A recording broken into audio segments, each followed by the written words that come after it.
Test cadre. Hello, j'espère que vous allez bien. Bienvenue dans une nouvelle vidéo. Aujourd'hui, je vais vous faire un petit récap de mes lectures depuis le début de l'année 2025. On a du pain sur la planche, j'ai lu une dizaine de livres depuis le début de l'année 2025, j'ai pas pris le temps encore de vous faire de points lecture, j'ai beaucoup de choses à vous dire, j'ai beaucoup d'avis tranchés sur certains livres, donc on va commencer tout de suite. Ça m'a vraiment manqué de faire des points lecture, enfin de parler des livres que je lis, parce que j'ai fait plein de formats différents ces derniers temps que j'aime beaucoup, mais parler à chaud, plus ou moins à chaud, parce qu'il y a des livres qui remontent à un mois, de mes lectures, c'est quand même un des formats que je préfère et voilà, j'ai trop hâte de vous présenter tous ces livres. Je filme cette vidéo le 15 février, comme d'habitude il y aura à peu près une semaine entre le temps du tournage et la publication de la vidéo, mais sachez que le 26 février, ça fera un an jour pour jour que j'aurai publié ma première vidéo. Donc ça fait bientôt un an que je suis sur Booktube et ça me remplit de joie. Je pensais pas qu'on serait aussi nombreux au bout d'un an, donc je tenais vraiment à vous remercier encore une fois pour votre présence, votre soutien. Voilà, ceci étant dit, nous pouvons passer au petit bilan. Le premier livre que j'ai lu en 2025, c'est Le journal d'une femme de chambre d'Octave Mirbeau. Donc j'ai commencé 2025 avec un des livres qui était sur ma liste. Donc la liste des 12 livres que je veux lire en 2025, si vous n'avez pas vu cette vidéo, je vous la mettrai dans le petit i. J'ai donc commencé très fort avec Octave Mirbeau et Le journal d'une femme de chambre qui est paru en 1900. Donc là on est sur un livre dont la lecture remonte un peu, ça fait plus d'un mois, j'ai vraiment beaucoup apprécié ce texte de Mirbeau. Je sais pas pourquoi j'ai fait un petit peu de résistance au début. Je sais que début janvier j'étais dans... Ça m'a fait ça avec plusieurs œuvres artistiques, pas que la littérature, mais j'avais vraiment une phase de résistance au début, je me disais non mais je crois que j'aime pas, alors que j'ai adoré ce texte et je trouve qu'il est vraiment aussi puissant qu'il a la réputation d'être. Le journal d'une femme de chambre, si vous ne connaissez pas ce texte que je vous invite à lire, c'est une œuvre d'Octave Mirbeau qui prend la forme d'un journal écrit par une femme de chambre. Le titre est très littéral. Donc une femme de chambre au tournant du XXe siècle. Dans un contexte particulier, contexte général d'abord, enfin je veux dire sur un temps long parce que donc on rencontre le monde de la haute bourgeoisie et de l'aristocratie que côtoie Célestine parce qu'elle sert des maîtres qui appartiennent à ces classes sociales-là, mais on est du point de vue des domestiques, on est du point de vue de Célestine. En même temps, elle nous ouvre au monde des domestiques de manière générale, elle n'est pas enfermée sur elle-même, il y a une grande sociabilité. Et depuis que j'ai lu ce texte, je vois la force qu'il a de prendre ce point de vue-là. C'est-à-dire qu'en 2025, maintenant, dire qu'on écrit une histoire du point de vue d'un ou d'une domestique, ça n'a rien de sensationnel, de subversif, d'extraordinaire, d'étonnant. Voilà, ça reste quand même un point de vue original, mais c'est pas un truc complètement inédit. Or, je pense qu'à l'époque de Mirbeau, ça l'était, et je commence déjà à parler pendant 20 minutes sur un livre, donc ça va très bien se passer. Je pense qu'à l'époque de Mirbeau, ça l'était, et ayant lu ce livre, je ne veux lire que des livres qui ont ce point de vue. Enfin, j'ai compris la force et la puissance de cette décision. Qu'est-ce qui m'a un peu freinée au début, c'est que c'est Mirbeau qui qui écrit du coup le journal fictif d'une femme de chambre, qui fait croire qu'il l'a trouvé, tout ça. Un procédé assez commun. Et j'étais un peu gênée, enfin je me suis dit comment est-ce qu'il va vraiment s'y prendre ? Est-ce que c'est crédible ? J'avais l'impression qu'il y avait des choses qui étaient pas très crédibles dans la manière dont Célestine s'exprimait, tout ça au début. Mais je pense que je faisais un peu de résistance et au final, ces craintes-là ne se sont pas confirmées pendant le récit, elles ont disparu. Je trouve que c'est un récit qui est très fin et justement la manière dont Mirbeau a réussi à incarner ce personnage est très puissante. J'ai bien aimé la construction aussi parce qu'au début, en fait c'est pas un récit, on va dire qu'elle écrit tout au long de sa vie, ce à quoi on pourrait s'attendre et je pense ce à quoi je m'attendais. Mais en fait, elle commence son récit quand elle entre dans son dernier poste, dans sa dernière place, en tant que femme de chambre, et c'est là qu'elle commence à écrire, donc elle est bien avancée dans sa carrière de domestique, si on peut dire ça comme ça. Elle écrit et elle revient sur différentes places qu'elle a occupées, et elle montre en fait, donc c'est ce que je vous disais, c'est vraiment l'idée de regarder par le trou de la serrure et de voir toute la crasse qui se cache derrière la vie bien rangée des personnes de la haute société. Donc voilà, on a donc une multitude d'aventures qui prennent place mais qui sont regardées rétrospectivement par Célestine qui les raconte dans son journal, mais des mois, voire des années après, en fonction des événements et du moment où ils ont pris place dans sa vie. Donc on suit ces histoires et parallèlement la vie de Célestine à ce moment-là, dans cette place-là, et enfin cette place c'est comme ça qu'elle appelle le poste qu'elle occupe, et ce qui va s'en suivre après.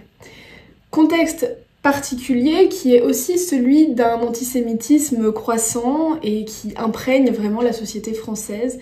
L'antisémitisme c'est vraiment un sujet qui est traité dans ce texte par Mirbeau, enfin qui est mentionné, et notamment certains domestiques sont très antisémites, parce qu'il y a le contexte de l'affaire Dreyfus, tout ça évidemment. Ce que je trouve très impressionnant, et moi qui ne connais pas Mirbeau, j'ai été vraiment déroutée par ça, c'est qu'on n'arrive pas à comprendre où est-ce qu'il se situe, et ça bon, c'est pas gênant, mais sur une question de l'antisémitisme par exemple, ça peut l'être un petit peu, parce qu'ils se font tellement avec les domestiques, il est tellement à leur hauteur, il n'y a pas de position surplombante, il n'y a pas de mépris, enfin justement c'est ça qui est très fort de la part de Mirbeau.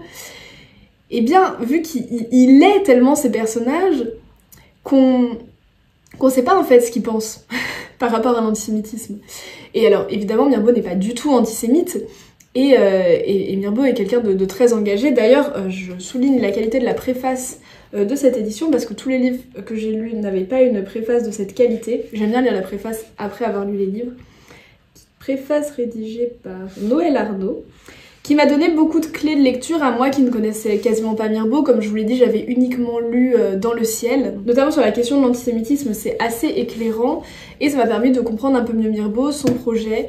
Et je peux dire, voilà, avec tout ça, avec la lecture de ce texte, en y ayant beaucoup pensé aussi, que c'était définitivement une très bonne lecture que je vous recommande. Et je rejoins toutes les critiques élogieuses qui ont pu paraître ces dernières années par rapport à ce texte. Au mois de janvier et février, j'ai lu À l'Ouest, rien de nouveau d'Éric Maria Remarque, Le cœur cousu de Carole Martinez, Laissez-moi de Marcel Sauvageau et La Dame aux camélias d'Alexandre Dumas. Ces 4 livres, je les ai lus dans le contexte d'une vidéo que j'ai préparée, qui est sortie, c'est ma dernière vidéo, dans laquelle je lisais vos meilleures lectures de l'année 2024. Donc, comme il y a une vidéo dédiée, je vous mettrai le lien vers cette vidéo, à ces lectures, je vais pas en parler ici, c'est même pas que je vais pas m'étendre, je vais pas en parler du tout parce que sinon cette vidéo va être beaucoup trop longue. Mais il y a eu quelques coups de cœur dans cette sélection et j'ai vraiment apprécié ces 4 lectures, donc je vous invite à voir l'autre vidéo si ça vous intéresse et on va passer à d'autres textes dont je ne vous ai pas encore parlé. J'ai lu 2 livres pour le travail, ce sont 2 ouvrages qui vont être au programme du bac de français à partir de la rentrée 2025 et j'ai tout d'abord lu Les lettres d'une péruvienne de Françoise de Graffigny, parce que je vais pas faire un topo sur comment fonctionne le bac de français maintenant, mais il y a chaque année un objet d'étude qui est renouvelé et cette année, l'année prochaine c'est la littérature d'idées. Dans ce cadre-là, du coup, je me suis informée et j'ai lu Les lettres d'une péruvienne de Françoise de Graffigny qui est au programme. C'est un texte qui est paru au XVIIIe siècle, il y a eu 2 éditions. Il a d'abord été publié de manière anonyme en 1748 et il est paru en 1752, donc 4 ans plus tard, signé du nom de Françoise de Graffigny et légèrement augmenté. Il y a 3 lettres en plus et une préface historique de la part de l'autrice. Des lettres donc parce que c'est un roman épistolaire, comme vous pourrez... Merveilleux, ça tombe très bien. Comme vous pourrez très bien le voir, c'est un roman épistolaire et un roman sentimental. J'ai beaucoup apprécié ce texte. Les lettres sont toutes écrites par un seul personnage. Ce personnage, c'est Zilia, une péruvienne, donc une vierge du soleil qui vivait dans le temple du soleil à Cusco, donc la capitale de l'empire Inca. Et elle est enlevée par les Espagnols. Tout cela, on le voit de son point de vue, donc c'est-à-dire qu'au début, elle ne parle pas des Espagnols en termes d'espagnol, elle ne comprend pas vraiment où elle est, ce qui se passe, elle dit qu'elle est enfermée, qu'elle est prisonnière. En fait, elle est sur un bateau qui l'amène en Europe. Et ça, en fait, on le comprend après. Alors, il y a certaines choses qu'on comprend directement en disant « Ah oui, c'est comme ça que le personne », mais il y a des choses qu'on comprend pas du tout, notamment le coup du bateau, c'est qu'à un moment donné qu'on se dit ah mais oui en fait elle était sur un bateau depuis le début, notamment elle se fait enlever par d'autres sauvages parce qu'il y a évidemment un renversement des points de vue vu qu'on est du point de vue de Zilia, les sauvages ce sont les Européens donc c'est d'autres sauvages qui l'emmènent, en fait elle passe des mains des Espagnols aux mains des Français, il y a un chevalier qui s'éprend d'elle, tout ça. Zilia, elle était promise à Asa, donc ils étaient fiancés, ils allaient se marier le lendemain ou dans la semaine, je crois. Donc ils allaient se marier, Asa c'est l'empereur, enfin c'est celui qui va devenir l'empereur du royaume, et lui aussi il est enlevé par les Espagnols, donc ils sont séparés.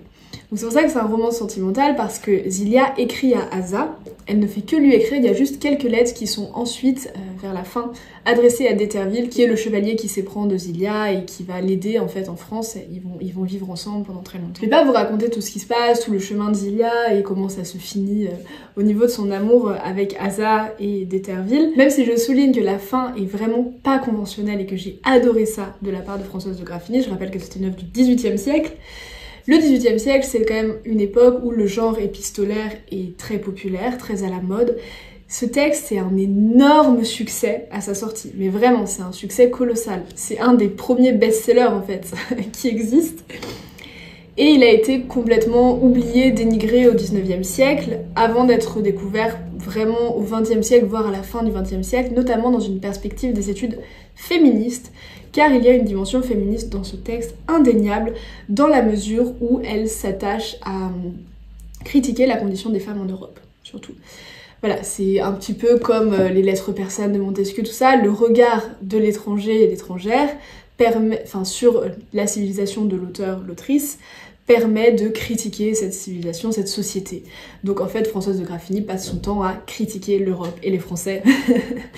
Mais voilà, enfin je veux dire, c'est pas grossier en fait, c'est assez bien fait, c'est assez subtil, c'est un mécanisme qui est éprouvé et qu'on connaît déjà, mais à cette époque-là, il n'est pas tant utilisé. Le modèle, c'est évidemment les lettres persanes de Montesquieu. Donc voilà, on a ce procédé qui, franchement, moi, m'a plu.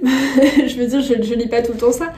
Donc voilà, j'ai trouvé le personnage de Zilia très attachant, très intelligent. Voilà, les personnages féminins sont tellement intelligents et ça fait plaisir à voir parce que franchement, c'est pas le cas de tous les personnages féminins écrits à l'époque. C'est très lyrique, c'est très sentimental, mais ça aussi, ça m'a beaucoup plu. C'est pas quelque chose que je lis très souvent et j'ai trouvé que c'était très bien fait. Et ce qui est intéressant aussi, c'est que c'est un roman épistolaire, mais c'est pas un roman polyphonique. C'est-à-dire que le roman épistolaire, ça peut permettre de montrer une diversité de points de vue. Là, on a toujours que le point de vue de Zilia et comme je vous l'ai dit, c'est ça qui rend les choses un petit peu intéressantes. Donc voilà pour les lettres d'une péruvienne de Françoise de Graffigny. Je vous recommande cette lecture si ce que je vous en ai dit là attire votre attention. Ça me donne envie de lire, j'avais emprunté à la bibliothèque mais j'ai pas du tout eu le temps de le lire et j'ai dû le rendre, mais une anthologie sur les romans écrits par des femmes au XVIIIe siècle, ça me donne envie d'en découvrir plus. Donc voilà, à voir si je peux poursuivre dans cette direction, si j'ai le temps. Mais je vous recommande Les Lettres d'une péruvienne, c'était aussi une très bonne lecture. Deuxième texte que j'ai lu qui va se retrouver au programme du bac de français à la rentrée 2025, c'est Les Entretiens sur la pluralité des mondes de Fontenelle. Là, on fait un petit bond en arrière, on est au XVIIe siècle, c'est un texte qui est paru en 1686. C'est un texte dont j'avais entendu parler quand j'étais en prépa, en 10e année de prépa, et du coup j'étais très contente de pouvoir le découvrir, et j'ai pas du tout été déçue. Alors là on est sur un registre complètement différent, dans Les Entretiens sur la pluralité des mondes, Fontenelle vulgarise, on va dire, la pensée d'un certain nombre de philosophes et scientifiques. En premier lieu, René Descartes, évidemment, notamment avec tout ce passage sur les tourbillons de Descartes. Donc on a une grosse vulgarisation de la philosophie de Descartes qui rend un petit peu obsolète certaines explications de Fontenelle parce que voilà, ses pensées ne sont plus vraiment en actualité, même si beaucoup de choses sont très justes. Voilà, on n'est pas du tout dans l'obscurantisme, enfin, il y a énormément de choses qu'on sait à cette époque, évidemment, sur le système solaire. Il y a aussi les thèses de Copernic, enfin il expose beaucoup de ces thèses-là. C'est un texte qui est très intéressant dans la manière dont il est construit. Les Entretiens sur la pluralité des mondes, c'est composé de 6 entretiens, donc 6 soirs, que Fontenelle retranscrit pour un certain monsieur je sais pas quoi, sans doute quelqu'un qui avait juste une initiale, monsieur de G, monsieur L. Donc il a eu 6 entretiens avec une marquise et il les retranscrit. Donc la structure est la suivante, c'est qu'on est avec un scientifique et un savant et une marquise, qui n'est pas une femme savante. Et ça c'est précisé parce que vous savez peut-être la réputation des femmes savantes à l'époque, c'est très important, la marquise n'est pas une femme savante. Et le savant, il est aussi un petit peu, je pense que ça se mêle un peu avec l'idéal de l'honnête homme au XVIIe siècle, il s'intéresse à tout mais il ne se pique de rien, enfin c'est voilà, cette posture-là, il y a une grande légèreté, il y a un grand badinage en fait. Et du coup ça rend le récit scientifique d'autant plus attrayant, c'est ça, c'est créer un goût, il y a une notion du goût, dans cet ouvrage, parce qu'en fait, aux réflexions scientifiques se mêlent le badinage amoureux et les réflexions moralistes. Donc moralistes, c'est-à-dire qu'ils portent un discours sur la société, sur les hommes, et le discours sur les planètes, par exemple, peut être le moyen de porter un discours moraliste à la Bruyère, par exemple, sur les caractères humains. J'ai pas précisé exactement ce dont ça traitait, donc les entretiens sur la pluralité des mondes. Le sujet est aussi un petit peu fantaisiste, enfin il est traité de manière fantaisiste aussi parce que c'est une explication des systèmes solaires, enfin du système solaire et de la galaxie de manière générale. Comment est-ce que les planètes sont agencées, vous voyez, elles tournent autour du soleil, la Terre tourne sur elle-même et autour du soleil, et les satellites comme la Lune, chaque planète a tel satellite, elles sont éloignées de tant ou tant du soleil. Il y a aussi un truc sur les étoiles fixes, sur les comètes, sur voilà, les univers qui sont donc pensés avec les tourbillons de Descartes. Et en fait, le parti pris de Fontenelle, c'est de démontrer qu'il y a des habitants sur la Lune et sur les autres planètes. Voilà, c'est quand même une longue tradition en littérature et en philosophie, cette question des habitants de la Lune. Il y a beaucoup d'œuvres qui en traitent. On connaît Cyrano de Bergerac plus pour ce qu'on a créé Edmond Rostand, mais Cyrano de Bergerac, auteur du XVIIe siècle, avait écrit un texte qui s'appelle les États et empires de la Lune. Je crois que c'est juste les États et empires de la Lune.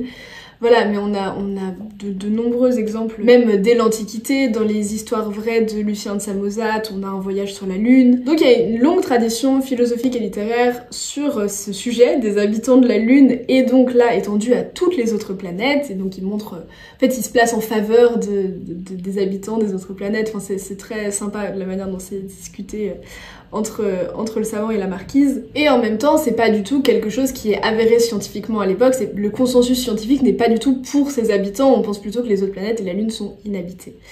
Voilà. Je sais pas si j'ai très bien expliqué ce que c'était, mais c'est un texte qui est très sympa. C'est là où j'ai pas trop aimé la préface, qui est très psychanalytique. C'est à situer dans un contexte aussi avec la parution des lois de Newton l'année qui suit. En 1687, il y a des lois de Newton qui paraissent, donc qui rendent un peu déjà obsolètes certaines choses que dit Fontenelle. C'est à la fois un témoignage de ce qu'on savait à l'époque de manière scientifique sur telle et telle chose, mais c'est aussi un très bon exercice de réussir à rendre agréable et passionnant un discours qui peut être très aride. Vous voyez, vous lisez Descartes, vous lisez Fontenelle, c'est pas la même chose. Et c'est très bien écrit, c'est très agréable, c'est très fin. Franchement, j'ai beaucoup aimé ce texte. Après, je me doute qu'il plaira pas à tout le monde et que c'est quand même assez spécifique. Je vous parle maintenant d'un énorme coup de cœur. Il s'agit de La femme de Gilles de Madeleine Bourdoux. J'ai fini ce texte la semaine dernière, je crois, et honnêtement, je m'en suis pas encore remise. Je vous ai déjà parlé de La femme de Gilles dans ma pile à lire de l'automne. J'avais prévu de le lire cet automne, finalement ça ne s'est pas fait et je viens de le lire, j'ai pu le réserver à la bibliothèque comme vous le voyez. Quelle claque! Vraiment c'était une énorme claque. Je m'attendais pas à aimer autant ce texte, dont j'avais entendu des retours très positifs, mais je pensais pas aimer à ce point ce texte. La femme de Gilles, c'est donc un roman de l'autrice belge Madeleine Bourdoux qui est paru en 1937, donc on repasse au XXe siècle, quelque chose de plus récent. Et c'est un roman du désamour. Elisa, la femme de Gilles, se rend compte que Gilles ne l'aime plus et qu'il la trompe avec sa sœur. C'est hyper glauque. Et ça arrive au tout début. C'est-à-dire que tout le roman, c'est un long processus d'absorption de cette réalité tragique, de la douleur par Elisa, qui ne veut rien dire dans l'espoir que Gilles reviendra à elle, que c'est une passade, que les choses vont changer, vont évoluer, et elle ne veut rien briser entre Gilles et elle, donc elle fait comme si elle ne savait pas. Puis je vais pas vous raconter toutes les étapes, enfin tout ce qui se passe, parce qu'il y a des choses qui insensiblement bougent, et on en arrive voilà, à un dénouement que je ne veux pas vous spoiler, dont je n'avais pas du tout connaissance avant de lire ce texte. J'ai même été surprise en fait. Enfin, dans les 10 dernières pages, on s'en doute, mais j'ai été surprise, je m'attendais pas à ça. Le titre représente très bien le texte. Pour Elisa, toute sa vie, c'est Gilles, c'est son mari. Ils ont 2 enfants. Elle accouche d'un 3e enfant pendant cette histoire, enfin, pendant cette année très douloureuse dans laquelle elle sent le désamour de Gilles et son amour grandissant pour sa sœur. Et honnêtement, j'ai eu le cœur serré toute la lecture. C'est très dur, c'est très triste. Et je redoutais un peu ça, enfin je redoutais que ce soit juste une expérience désagréable, mais je veux dire, c'est pas désagréable pour rien, et il y a un tel talent de Madeleine Bourdoux, que ce soit son style, dont je vais reparler où la finesse de l'analyse des sentiments, qui n'est pas, je veux dire, c'est pas une analyse, hein. Elle doit passer par une analyse pour produire ce qu'elle produit, mais c'est pas sous forme d'analyse dans le récit. C'est impressionnant, mais c'est vraiment impressionnant. Mais lisez ce texte, vraiment, là je m'en remets pas, quoi. Par rapport au style, ça faisait très longtemps que j'avais pas lu un texte avec autant de discours indirects libres, et ça fait trop plaisir. Ça fait vraiment du bien de lire du discours indirect libre, c'est tellement fin. C'est vraiment un type de narration qui est très intéressant. Alors attendez, est-ce que j'ai quelques exemples? Non, je n'ai pas retrouvé d'exemple comme ça, mais en fait le discours indirect libre permet donc de passer de manière très fluide entre les pensées des différents personnages et des propos de la narratrice aux pensées des personnages, parce que c'est un récit qui est raconté à la troisième personne du singulier, c'est pas du tout Elisa qui dit je. Et ça aussi c'est très intéressant parce qu'il y a une distance permise par ce mode de narration, et parfois, vu qu'on est dans le discours indirect libre, on a les pensées d'Elisa qui se mêlent à la narration cadre, enfin je veux dire aux propos de la narratrice, comme on a celle de Gilles par moment. Il y a un moment extrêmement dur, un moment de violence physique où on a les propos de Gilles mais qui sont uniquement rapportés, et c'est très dérangeant en fait, la manière dont ça joue entre les... Voilà, c'est très fluide, je sais pas comment l'expliquer autrement, c'est très très fluide, et ça permet aussi d'avoir par moments des adresses à la deuxième personne du singulier, chose que j'adore, des passages à la première personne du singulier, mais je veux dire qu'ils sont pas marqués par des marques de discours, c'est juste, d'un coup on entre dans les pensées d'Elisa, elle dit je, mais il n'y a rien qui prévient ça et qui le modélise, on va dire, donc encore une fois il y a quelque chose de très fluide, donc ça j'ai trouvé ça vraiment très fin, de présenter les choses comme ça, d'écrire ce texte comme ça, c'est très fin. Et par ailleurs le style est très simple et très très juste. Et ce n'est pas une écriture blanche dans le sens où c'est pas, on n'a pas l'impression d'une évidence que ce serait comme ça qu'on écrirait les choses.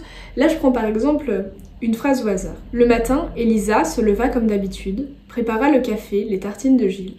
Rien dans son attitude ne la trahissait. Ses yeux étaient gonflés encore, mais il était naturel qu'Elisa se réveillât parfois ces temps-ci avec des traits fatigués. Voilà, et vous voyez dans la dernière phrase, on entend presque Elisa dire « Oui, bon, c'est normal quand même que j'ai les traits fatigués parce qu'elle est enceinte. » Et là, vous voyez, je trouve qu'il y a un truc avec les virgules où on aurait mis des « et ». Madeleine Bourdoux le fait pas, c'est pas une marque de style exceptionnelle, mais ça montre que c'est elle qui écrit ce texte. Je veux dire, ça revient à d'autres endroits. Vers la soirée, elle fit manger les enfants, les apprêta pour la nuit. Bon bah on aurait mis un « et ». C'est bizarre d'avoir une énumération avec deux membres, juste, enfin avec une virgule et pareil, je suis en train de faire une analyse de texte, pas du tout. Ça donne envie d'étudier ce texte vraiment profondément. Parce qu'en fait j'essaye de vous donner des trucs un petit peu précis pour ce que j'entends par un style simple, mais qui n'est pas une écriture blanche. Et là par exemple, quand revint le dimanche, Elisa savait que sans perdre plus de temps, elle devait envisager l'avenir. On dirait, naturellement, Elisa savait qu'elle devait envisager l'avenir sans perdre plus de temps. Mais là c'est inversé, et ça vient aussi beaucoup de fois dans le récit, et c'est très beau, mais c'est très simple. Voilà, je pense pas que je peux en dire plus sans partir dans une analyse linéaire du texte, mais j'ai vraiment adoré ce texte, vous l'aurez compris, pour à la fois ce qu'il raconte et la manière dont il le raconte. J'ai envie de me précipiter sur tous les livres que Madeleine Bourdoux a écrits. J'ai déjà commandé à la bibliothèque le roman qui s'intitule À la recherche de Marie, donc que je vais lire prochainement. Et malheureusement, en fait, elle a pas beaucoup écrit. Je crois qu'il y a ce deuxième roman, il y a des nouvelles. Mais ensuite, il me semble que malheureusement, il n'y a pas grand chose d'autre. En tout cas, je vais continuer à lire Madeleine Bourdoux, je vous en reparlerai. Si vous avez lu ce texte, dites-moi ce que vous en avez pensé. Si vous ne l'avez pas lu, lisez-le. Vraiment, je suis encore sous le choc. Pour l'instant, c'est dur à digérer, mais c'était incroyable. Cette vidéo est très équilibrée parce que je vous parle d'un coup de cœur et d'une déception. J'ai lu cette semaine Le Diable au corps de Raymond Radiguet, et comme j'avais cette... bon, je n'aime pas trop ces éditions, j'allais dire cette belle édition, non, elle est pas belle, mais cette intéressante édition qui publie également Le bal du comte d'Orgel, j'ai lu cette semaine ces deux textes. Ma déception principale porte sur Le Diable au corps parce que c'est le texte de Raymond Radiguet qui est entre les deux le plus connu aujourd'hui. Le Diable au corps, c'est un texte que j'ai extrêmement envie de lire depuis 2 ans à peu près, au point que je l'ai mis dans ma liste des livres à lire cette année, donc ça s'est coché, mais ça s'est pas si bien passé que ça. Qui m'a mis dans la tête que c'était une histoire d'amour? Je ne sais pas. Vraiment, je ne sais pas, mais ce n'est pas une histoire d'amour. Et je pense que si ce texte a une valeur, chose qu'il a peut-être, elle ne réside pas du tout dans le fait que c'est une histoire d'amour. Le Diable au corps, c'est le premier roman de Raymond Radiguet, et Le bal du comte d'Orgel, c'est son second roman. Malheureusement, il n'a pu en écrire que 2, puisqu'il est mort tragiquement à l'âge de 20 ans. Le Diable au corps est paru en 1923 chez Grasset, et Radiguet est mort en décembre de la même année. Le bal du comte d'Orgel est donc paru à titre posthume l'année suivante. Donc c'est des romans qu'il a écrits très jeune. Il faut le noter. Je veux dire, c'est impressionnant d'écrire ça à 20 ans. Ça, je le concède et je l'accorde à Radiguet, il n'y a pas de souci. Maintenant, moi, j'ai un problème avec le texte, je l'ai pas aimé. J'étais très déterminée ce matin. Je savais que j'allais faire cette vidéo. À venir vous dire que c'est nul. Je vous ai fait quelques stories hier soir sur Instagram, donc pour annoncer que c'était un petit peu une déception au niveau du Diable au corps. Et j'ai reçu un message d'une personne que je connais personnellement, surprise que je n'ai pas aimé le Diable au corps, et me disant que en gros, c'était assez impressionnant cette perversion et l'aspect subversif en fait du texte et l'aspect immonde en fait. Et oui, c'est très glauque ce texte. Vraiment, c'est quelque chose que je ressens, c'est que c'est un texte qui est extrêmement glauque. Moi, on me vend une histoire d'amour, voilà, c'est pas une histoire d'amour. C'est une histoire entre un jeune homme qui a 16 ans et une jeune femme qui a 19 ans, jeune femme qui vient de se marier avec un soldat qui, dans le contexte de la Première Guerre mondiale, est au front, et ils vont entretenir une relation, enfin oui, une liaison, ils tombent amoureux l'un de l'autre, et ils vivent cette passion, cette relation, et la fille tombe carrément enceinte de ce jeune homme de 16 ans, nous le rappelons. Donc, voilà, ça fait à peu près 120 pages, c'est quand même un texte qui est assez court, et c'est un roman, alors c'est pas un roman d'amour, mais c'est un roman de la passion, ça je l'accorde, c'est un roman de la passion, et bon... Il faut vraiment que je fasse ma vidéo sur mon mémoire sur l'amour, mais la passion et l'amour, c'est deux choses très différentes. La passion n'aime qu'elle, là où l'amour aime quelqu'un, et c'est d'un égoïsme sans nom, vraiment, que ce soit de la part du narrateur à la première personne, donc le protagoniste, ce jeune homme de 16 ans, ou de Marthe, qui est aussi passablement égoïste. C'est violent, c'est méchant, et c'est glauque, c'est immonde. Franchement, voilà, c'est ça que je ressens. Après, si ce thème de la perversion, tout ça vous intéresse en littérature, franchement, essayez. Après, moi, personnellement, je trouve pas que ce soit le roman le plus subversif du monde, bon, surtout en 2025, et je trouve pas que la perversité soit si bien amenée, en fait. Moi, je veux dire, ça me dérange pas de lire des trucs pervertissants, même si c'est pas ce que je préfère en littérature. Voilà, là... Oui, en fait, c'est à mi-chemin, quoi. Et je trouve qu'on sent que c'est une œuvre de jeunesse, et encore une fois, c'est ok, quoi. Enfin, c'est vraiment... c'est très impressionnant que Raymond Radiguet ait écrit ça, mais...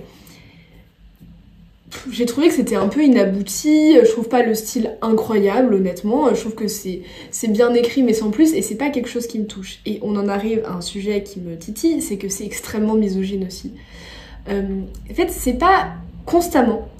Mais il y a quelques phrases qui piquent, quoi. Quand on te dit que les femmes sont comédiennes de race... Ouais, ok. Ça m'intéresse pas. Ce texte, il est pas fait pour personne. Je veux dire, il y a plein de gens qui peuvent l'apprécier. Mais moi, j'en ai un peu marre de lire des histoires d'amour, entre guillemets, du point de vue d'un narrateur masculin misogyne qui utilise la femme comme objet de sa passion et qui ne l'aime pas vraiment. Même lire des histoires d'amour du point de vue d'un homme, c'est plus quelque chose qui m'intéresse. Il y a des aspects qui sont très intéressants, mais plus sur l'enfance, sur cet âge assez jeune, sur la manière dont il a grandi, ses amitiés, tout ça, je trouve ça très intéressant. Mais fondamentalement, l'histoire avec Marthe, j'ai trouvé ça glauque et ça m'intéresse pas de lire ça. Je veux pas vous spoiler la fin, mais évidemment, ça se finit comme ça se finit, ça pouvait pas se finir autrement parce que c'est un truc de la passion et c'est pas un truc d'amour. Voilà. C'est peut-être un peu dur ce que je dis là sur Le Diable au corps, mais c'est à la mesure de ma déception parce que je m'attendais vraiment à lire quelque chose de plus fin que ça, tout simplement. Et là, je vois en quoi ça peut plaire et je vois en quoi il y a quelque chose de subversif, mais pour moi, ça l'est pas assez pour... Enfin, c'est juste un tiède, juste milieu qui me plaît pas du tout. J'ai quand même enchaîné avec Le bal du comte d'Orgel en me disant que peut-être que ça allait un peu plus me plaire. Je crois que celui-ci a eu beaucoup plus de succès à sa sortie parce que ça a évidemment attiré les foudres de la critique et du public. Hein. Mais je veux dire, on peut souligner le geste de Radiguet, hein, c'est pas ça, mais en fait ça vieillit mal. Peut-être que Lu en 1923, j'aurais trouvé ça génial de subversion, tout ça, mais en 2025, ça tombe un peu à plat. Je trouve que ça vieillit mal. Voilà, je pense qu'on peut le dire comme ça. Ça n'a pas bien vieilli, à mon sens. Mais enfin, bon, je m'attendais pas à lire ça, encore une fois. J'ai beaucoup plus apprécié le bal du comte d'Orgel, déjà parce que j'en attendais rien, peut-être que ça aide. Mais j'ai trouvé l'entrée en matière très agréable à lire pour le coup. Vraiment, c'est très agréable. Ça se passe dans un monde complètement différent parce que là, on est vraiment dans le monde aristocratique de ce début du XXe siècle et c'est une espèce de triangle amoureux. Mais il y a un truc qui est intéressant, c'est que les critiques ont aussi eu l'impression que Radiguet se rachetait ou grandissait avec ce deuxième texte parce que là où on est sur un truc vraiment passionnel, charnel et très subversif, dans le bal du comte d'Orgel, l'inspiration c'est un peu la princesse de Clèves, si vous voyez, donc on est sur quelque chose de très différent. C'est la naissance des sentiments chez deux personnages qui ne peuvent pas s'aimer. Donc encore une fois, un jeune homme et une femme mariés. Mais en fait, ce jeune homme entretient une relation avec le couple et il est très ami avec le comte, parce qu'il est amoureux de la comtesse, mais il est très ami avec le comte, et la comtesse tombe amoureuse de lui. Enfin, j'ai trouvé que c'était bien. Et il n'y a aucun passage à l'acte là-dedans, dans ce deuxième texte, et c'est un peu voilà, le chagrin d'amour et l'aveu aussi de l'amour interdit pour se sauver et pour ne pas tomber dans le péché, enfin voilà. C'est intéressant, mais vous voyez, donc là c'est un récit qui est à la troisième personne du singulier, on n'est plus à la première personne. Et on suit quand même le personnage masculin, donc François de Sérieuse, qui tombe amoureux de Mao d'Orgel. Et d'ailleurs c'est intéressant parce que le comte d'Orgel s'appelle Anne, et c'est ça, en fait je voulais me renseigner. Je finis sur ce que je voulais dire et je reviens sur le truc après, mais on est du point de vue de François et on voit progressivement comment les sentiments de François s'installent, mais en fait Mao beaucoup moins. Et encore une fois, je veux dire, pourquoi est-ce que le personnage féminin n'a pas le droit au même traitement, à la même finesse dans le développement de la psychologie que le personnage masculin? Chose qui déroute un peu parce que la première phrase du texte, c'est « Les sentiments de la comtesse d'Orgel sont-ils surannés ou sont-ils les mouvements d'un cœur suranné ?» Donc on se dit, bah on va suivre principalement celle-ci. Et surtout qu'on commence par dresser sa généalogie. Ça, j'ai trouvé ça très intéressant comme entrée en matière. Finalement, et je veux pas être injuste avec Radiguet là-dessus, il y a beaucoup de moments où il dit qu'elle se ment à elle-même et qu'on sait pas... Mais j'ai trouvé qu'il y avait pas de moment... Enfin, le moment où elle se rend compte qu'elle aime François, il est hyper rapide. Et encore une fois, c'est deux textes qui sont courts, donc c'est assez court, mais j'ai l'impression que pour François, on s'étend un petit peu plus. Enfin, j'aurais voulu qu'on s'étende un peu plus sur la manière dont elle s'en rend compte et voilà. Après, c'est quand même un texte qui était très juste et il a voulu analyser la psychologie, des sentiments, tout ça. Donc c'est un texte que j'ai vraiment préféré, mais je trouve qu'on a encore, en fait, cette espèce de male gaze qui me gêne un peu. Et on a des trucs aussi au niveau du racisme qui sont... Il y a notamment une scène donc, qui a voulu être coupée par les relecteurs, parce que c'est un texte qui est publié de manière posthume et Radiguet n'avait pas fini de relire les épreuves, donc il y a eu beaucoup aux modifications de ce texte, notamment par Cocteau, et cette scène a été coupée, mais là ils l'ont mise dans celle-là. Ils ont mis en crochet en fait toutes les scènes qui avaient été coupées pour qu'on puisse quand même les lire.